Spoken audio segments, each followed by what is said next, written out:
Imagine this. Your son or daughter whining and complaining about the healthy and well-balanced meal you just put before them during lunch. After just a few moments of kicking and screaming, you give in to that child's request for chicken nuggets and fried potatoes. Little did you know that simple gesture just put that child at risk for being added to the 20% and rising obese children in America. Good morning. My name is Craig Keenom, and I'm here today to talk to you about the obesity epidemic in America, why I believe parents are to blame, and also some ways to help decrease and potentially eliminate the childhood obesity epidemic in America. So let's get started. Here are some childhood obesity facts found within the Center for Disease Control and Prevention. Number 1.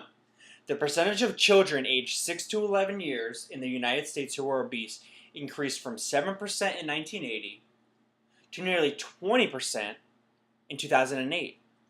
Number 2. Similarly, the percentage of adolescents aged 12 through 19 years who were obese increased from 5% to 18% during the same period of time. That means that in 2008, more than one-third of children were obese or overweight in America. Also, if just one parent in the home is obese, that child is 50% more at risk of becoming obese. But if both parents are obese, that child is 80% more at risk of becoming obese. So, how do parents contribute to these childhood obesity statistics? Well, let's go over some common parental mistakes according to Dr. Muth. We all have heard one time or another our parents stating, "Son, daughter, you may not leave that table until your plate is clean." When parents require their children to eat everything on their plate, kids then lose the ability to use their own feelings of hunger and fullness to decide on how much to eat. That habit then stays with that child for the rest of their lives. Also, how parents get their children to eat vegetables may also lead to problems down the road. A classic mistake that parents make is to tell their children if they eat all their vegetables, then they can have dessert. Now all of a sudden the dessert becomes the reward. Parents that also cater to picky eaters and not providing their children with a healthy and well-balanced meal are actually setting their kids up to have struggles with their weight in the future. So, how can we educate ourselves and our children to help prevent childhood obesity?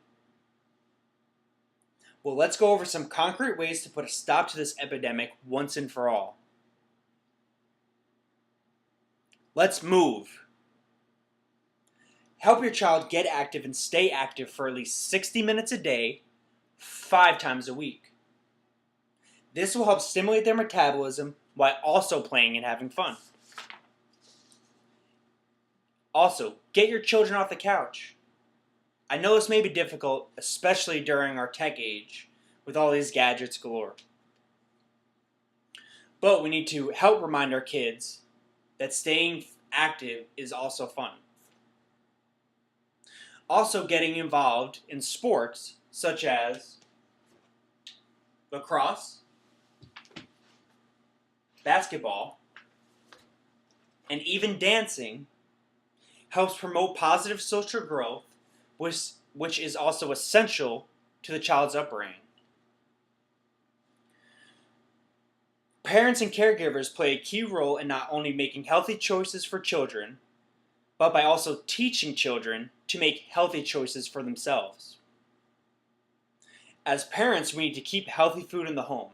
If we eliminate unhealthy food, there will be no debate between chips and candy, just the debate between apples and bananas.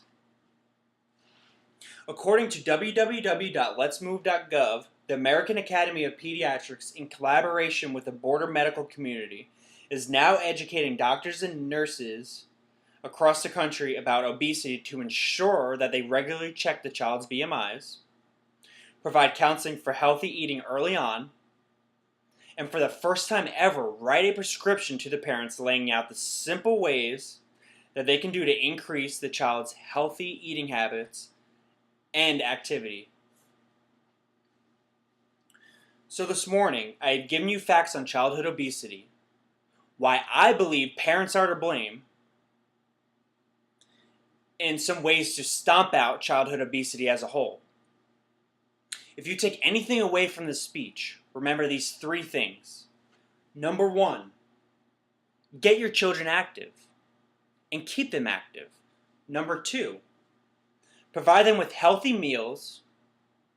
Number 3, be a role model. Your children look up to you. So take the lead. If you eat healthy and stay active, your child is going to be more likely to do the same. Thank you all for your undivided attention, and I look forward to hearing all your persuasive speeches. Thank you, and have a nice day.